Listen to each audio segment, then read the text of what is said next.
Good evening. Um, as Liz mentioned, I'll be covering the last three group visits that we took to Mozambique, Tanzania, and Uganda. And since the first two countries, i.e., Mozambique and Tanzania, was done first, and I've just returned from Uganda on Friday last week. I have structured my presentation so that I spend quite a bit of time on the Uganda oil story. So without further ado, I'd like to jump in and start talking about the background and do some introductory remarks. The first thing that has to be said about the oil and gas discoveries is that the nature and the size of the finds of the gas and the oil means that yes, there will be delays across the board and that sort of thing, but they are all substantial enough that it's only a question of when they will be implemented and to what extent. It has to be said, nobody can predict the oil price. It will be dependent on the oil price going forward. The international oil companies, the IOCs, are the real decision makers, because for all of these projects you need big balance sheets to create the finance in order for the projects to go ahead. They also often own the intellectual property needed to make the projects go ahead. In all three of these countries, all of the major IOCs are involved, and that's normally a requirement for these projects to go ahead. So they've moved on from the smaller independents that do the exploration work, and most recently, for example, ExxonMobil bought a substantial farmed into ENI assets in northern Mozambique for $2.8 billion, which netted a cool $350 million of capital gains tax for Mozambique. So Mozambique is the closest to receive a financial investment decision, but it's important to note that it's for an offshore floating LNG plant, which is being driven by the Italian company ENI. Governments must create an enabling environment. This is something in all three of the companies, and as I go through the comments, it's really the fundamental thing that drives the speed of these things other than the price of commodities. And it stands to reason that when these guys spend the amounts of money that they do, that they need a firm legal environment, and that needs to be handled. And then each one of these things, it's a steep learning curve for me as well, of these discoveries have their own characteristics and then their requirements from a technical and therefore financial perspective to move the projects ahead. And we'll get into the details a little bit later. The last introductory remark is that for us here, many of us who sit here and who are looking at benefiting from the opportunities that are generated out of this, you have to realize that the big EPC contractors, and there's a list of usual suspects that you normally can count on your two hands, they are the ones who are being appointed by the majors or the super majors, but they spend most of the money. So the real nitty-gritty, and where you will have the opportunity to tap into opportunities, at least for most of us, it is understanding how the EPC contractors put the work out. So basically what we have in Mozambique is Area 1, first phase for Anadarko, and it's called the Golfinho Autumn field, and the recent unsecured debt has slowed down by most accounts, And I'm going to ask Duncan. He just came back from Mozambique, and he had a meeting with the legal people at Anadarko, and I'll ask him to comment on that very quickly. So there is the ENI Offshore Area 4, and which is also the area where they are planning to place the offshore LNG plant. Duncan, why don't you come up quickly and tell us what they've told us? While this is just the percentages, and for the Anadarko, this consortium will drive the construction of the LNG plant on the Afungi Peninsula. Duncan, if you can share with us quickly what the Anadarko guys said on the progress. Yeah, I actually met with several of the law firms involved at different aspects of the project. The sense is that the project is so close to being signed off. The nitty-gritties, the final little details that were outstanding with government were either approved this week at a cabinet meeting, and they're waiting to hear the results. That's the offshore. No. This is for the onshore. Okay. That there's one or two minor issues that need to be signed off, and then they can actually start with the resettlement project.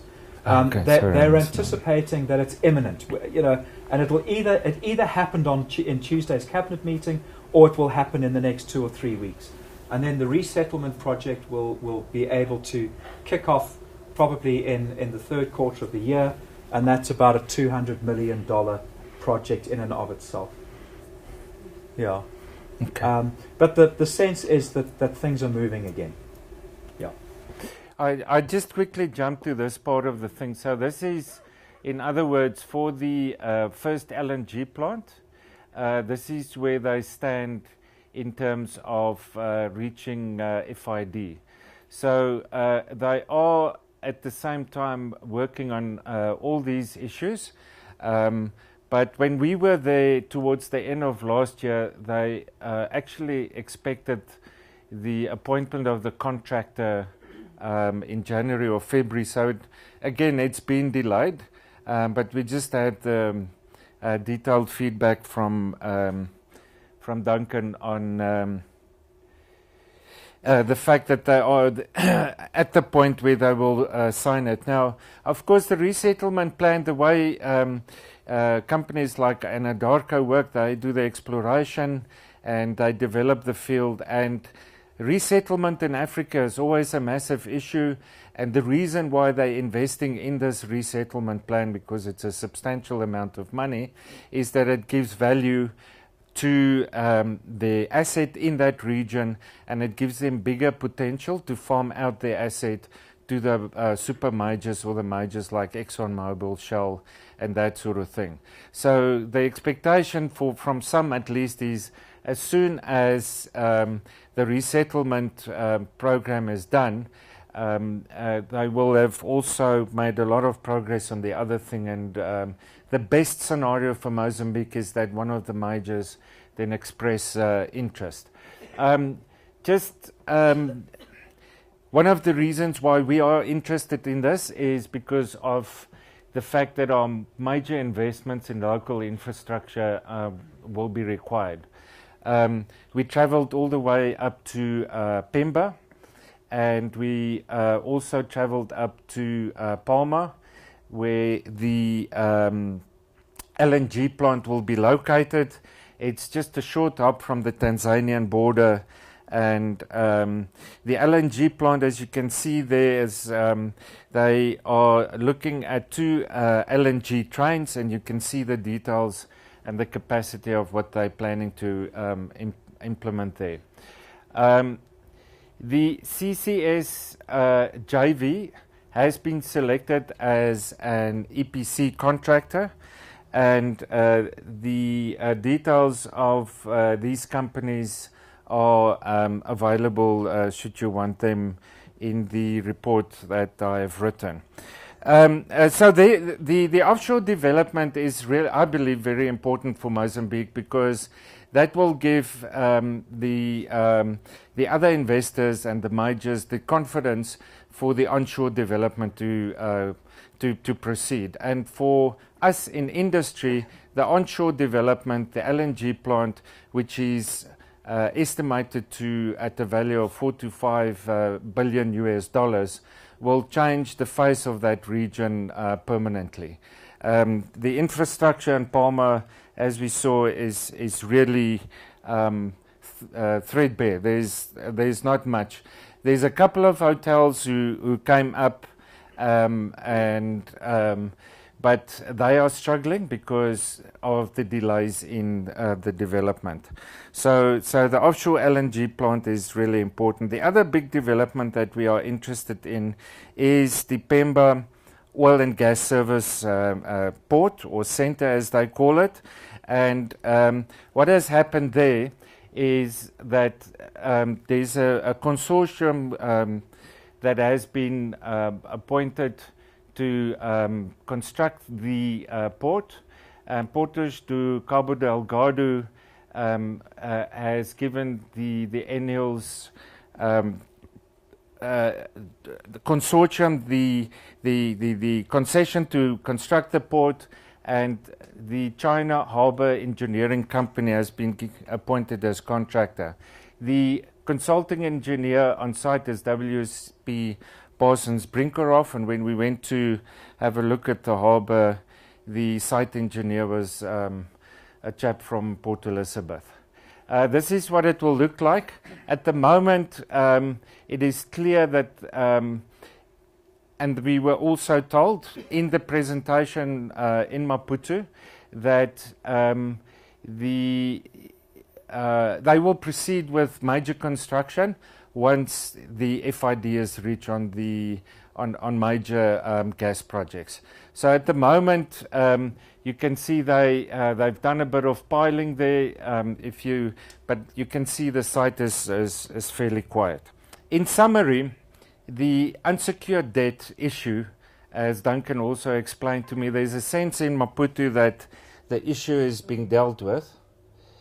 One of the things they decided to do when the unsecured debt was discovered is that there would be an audit will be done on the national accounts of the country, and the company called Kroll and the IMF are collaborating on that, and the release of this audit report apparently is imminent. But there's generally speaking, there seems to be confidence in the way that the president and the country is dealing with the issue. So it will be a question of a slow recovery of confidence. There's an expectation that the donor community will recommence their support for the Mozambican government. The one thing that I mentioned, the enabling environment in terms of policy, it is something where Mozambique is lacking, and something that you picked up as well, Duncan, which they have to work at. So this is one of the issues, is for the major investors to put it into context. So the next country that we went to visit is Tanzania. Basically, if you look at this region, they've been producing gas there for quite some time. South of Mnazi Bay, just on this side, in the Rovuma Basin, where all the gas has been found, is the Mozambican gas fields.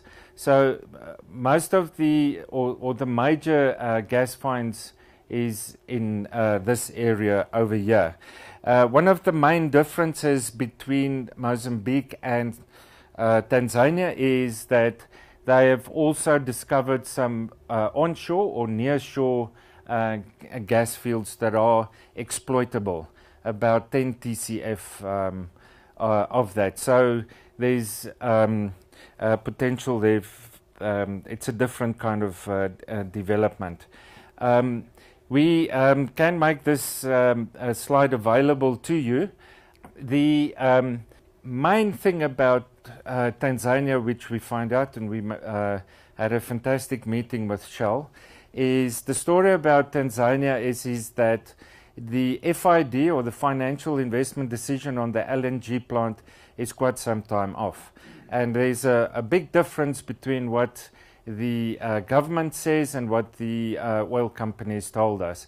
So if you speak to government, the Tanzania Petroleum Development Company, they're looking at 1 to 2 years for a financial investment decision on the LNG plant, which they will construct here in Lindi, just north of Mtwara. And the major oil companies say that it's at least 5 years away. Some of the issues that are influencing this is the fact that all of these gas projects form part of a list of major projects across the world, and all of them compete for investment.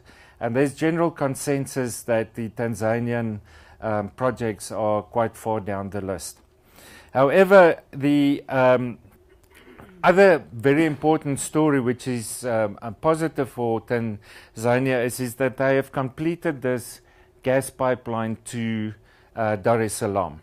And Morrell and Prom over here are already producing gas, and then TPDC also has a gas production facility. So between the two of them, they are only using 10% of the capacity of that pipeline to supply gas up to Dar es Salaam.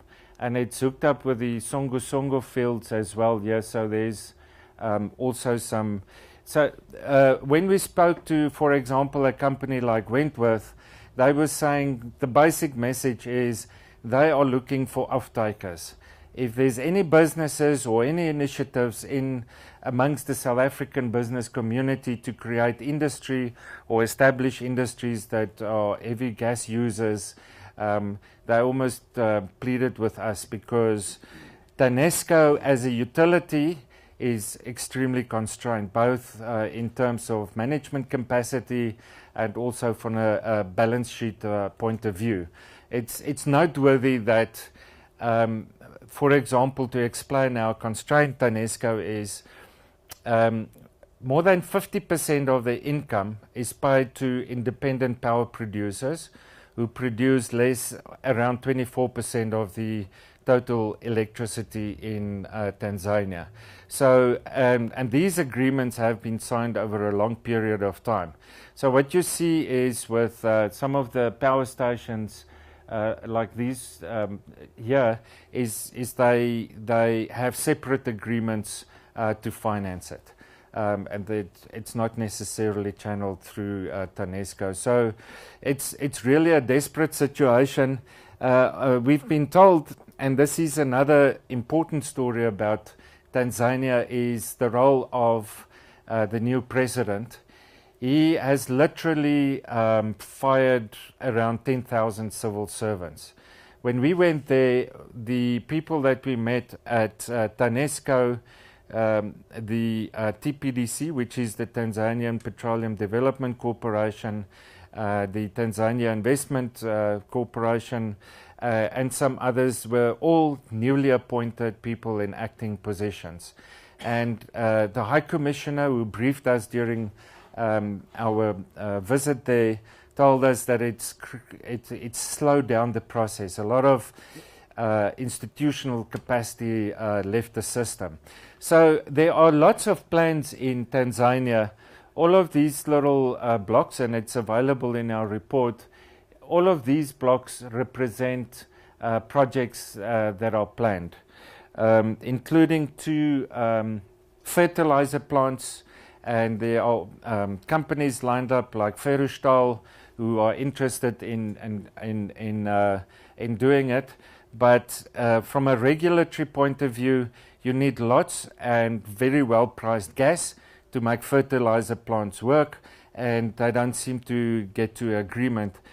Again, the influence of the president, who in some ways are micromanaging the country, and has been very upset by some of the pricing that has been done in the past. So a lot of the officials are scared to move ahead. So you can argue, if you look at the IPP situation and the large amounts that TANESCO has to pay to them, it's not a bad thing, but it slowed things down. This is just to give you an indication of the companies in Block 1, which includes Shell. Block 4, again, Shell, Ophir and Pavilion, and the Tanzania Petroleum Development Corporation. And these guys are the ones who will contribute or will look at supporting the construction of a Tanzania LNG plant. And then finally, one of the things that will also slow down the decision around the gas finds in Tanzania is the fact that the gas in Tanzania is a long way offshore and it's quite deep. Now, the person at the country manager for Shell assured us that they have the technology to extract the gas and transport it to shore to be processed in an LNG plant, but he said it would be a technically complex thing. So there's a lot of work that need to be done for the LNG plant to proceed, but because they have a pipeline and they have capacity to expand the production, only 10% of the capacity is used, and the on or near shore capacity of Morel and Prom and TPDC can be expanded quite substantially. So the fertilizer plants and power stations that are planned, all reflected in my report, can be developed, but it will take time. So moving on to Uganda, before I went to on my pilot visit, not only from my good friend Niels, but there was a lot, and still are people that say, goodness gracious me, this oil story in Uganda, they have to build the longest heated oil pipeline in the world, covering a distance of almost 1,500 kilometers for the oil to get to the markets. So when we went there, we were very fortunate to get a very good presentation from all the major players. And the way that the industry is structured there is, at the top you have the Ministry of Energy, who presented to us. You have the Petroleum Regulatory Authority, who also presented to us. And then you have the National Oil Company, who also presented to us. And under the minister, you have the Directorate of Petroleum, who were in fact the entity who presented to us. One of the major differences between Uganda and the other two countries is that there's a sense that they have sorted out their regulatory environment. Paul took a delegation there in 2015, right? And the oil was discovered in 2006, which is quite a long time ago. So they took their time, but they seem to, from the presentations and the comments that we've had, have to create the necessary regulatory environment. So basically in Uganda you have Chinook, which is not a fish you find in the Cape Waters. It's the China National Oil Corporation. Tullow, which is an independent listed in the UK, and Total, who in the green areas indicated oil was discovered. These three companies were issued production licenses, which are jointly owned by the three companies, or the JV as they call it, are equally shared 33% between the three partners. Tullow is in the process of farming out or selling some of its assets to Total, but they have an agreement between the three of them that all three parties must be treated equally, and the Chinese said that they also want in on it, and they are busy sorting that out. But there is some movement taking, because Tullow is not really an operator. What they want to do is to move out as an operator and just maintain the assets as a shareholder in the fields. The most important thing to realize about the Uganda oil find is everyone talks about the Albertine Graben. It is that narrow piece of real estate, if you want to call it that, and it forms the northernmost part of the western arm of the East African Rift system. So it runs along the western border with the DRC. It's 500 kilometers long, and you see the details of it here, and it's about 1,300 kilometers. So it's important to note that because of this, in this Rift Valley geological structure, they're also looking for oil on the DRC side and over here, and the northern parts of over here in Tanzania as well. And you'll see why that's significant. So the find in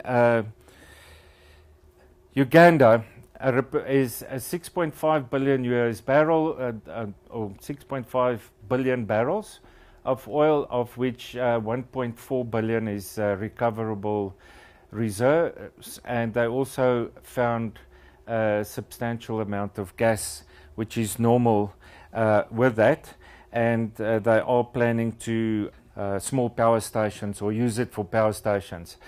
So when we went on the visit, we came from Kampala on this side, and we visited Hoima, and we also went to the shore of Lake Albert, where the CPF stands for Central Processing Facility.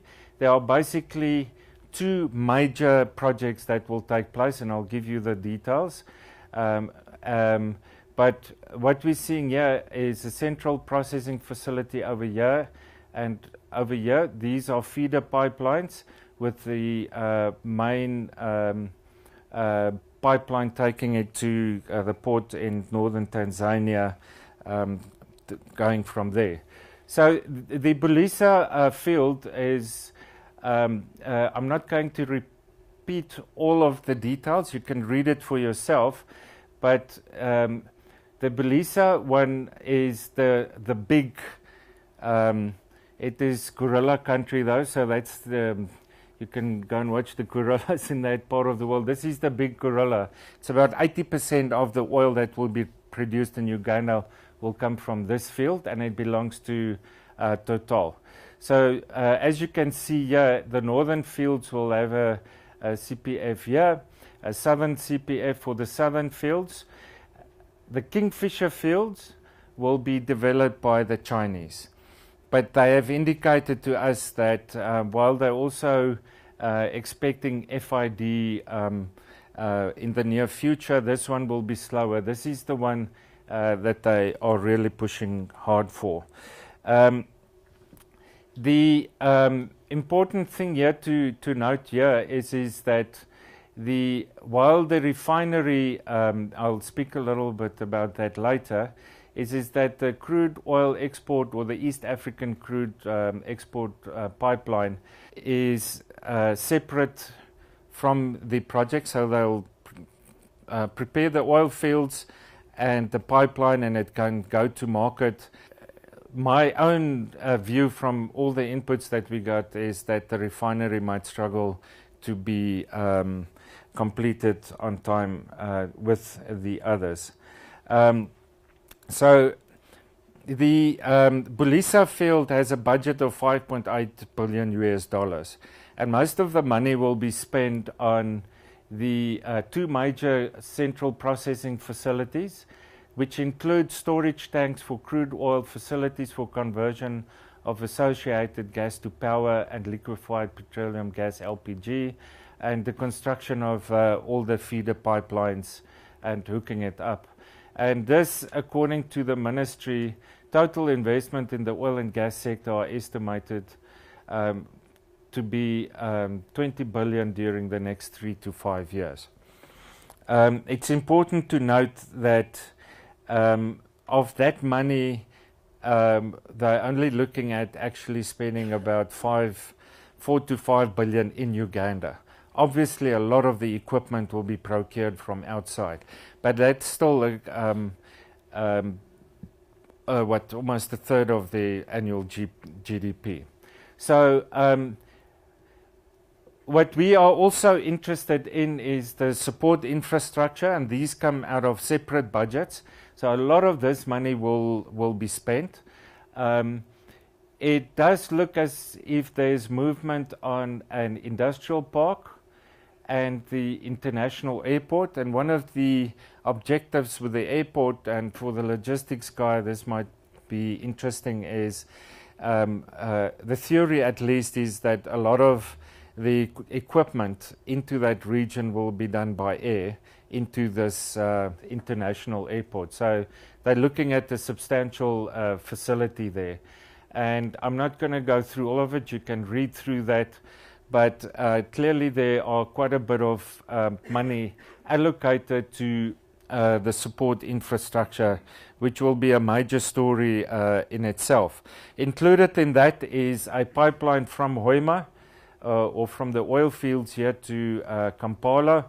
That clearly will also include, if they are successful, finished products from the refinery. It's a 200 plus kilometer pipeline. They are busy with the resettlement action plans. So they're looking at bulk storage facilities, extension. Then they're also looking at infrastructure into the region to Kigali, and natural gas pipelines between Dar es Salaam, Tonga and Mombasa. So these are future, very ambitious plans. Only time will tell how successful that will be. Basically, the story of the refinery is, if the government of Uganda they spend about $2 billion importing finished petroleum products, and if they throw that into the mix of financing the refinery, then people say it's possible to do it. But refineries are closing left, right and center all over the world, and they're consolidating because of oversupply in the market, basically. So it remains to be seen. They've gone through 2 rounds with different investors who have pulled out, and they're now in the 3rd round with a set of investors. And when we were there, they couldn't give us the names. The RT group with Russia failed. Then there was a Korean group with which they negotiated, that failed. And they are now looking at, they've put it out to market again, and they've got a short list, and they will talk to them again. But they obviously, one of the things they are looking is offshoot industries, and they're also looking to supply finished petroleum products into the region.